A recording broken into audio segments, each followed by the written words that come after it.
mahal ko ang Diyos. Kaya isisigaw ko, no?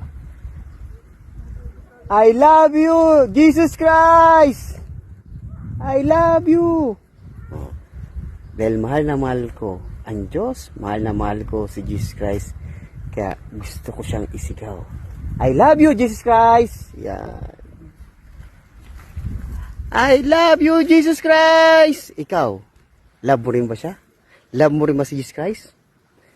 Please, manatili po tayo sa pag-ibig ng ating mahal na Panginoong Hesus.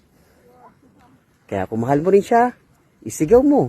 Kaya kung mahal mo rin siya, sundin mo ang kanyang kalooban. Ang kalooban ng ating mahal na Panginoong Hesus.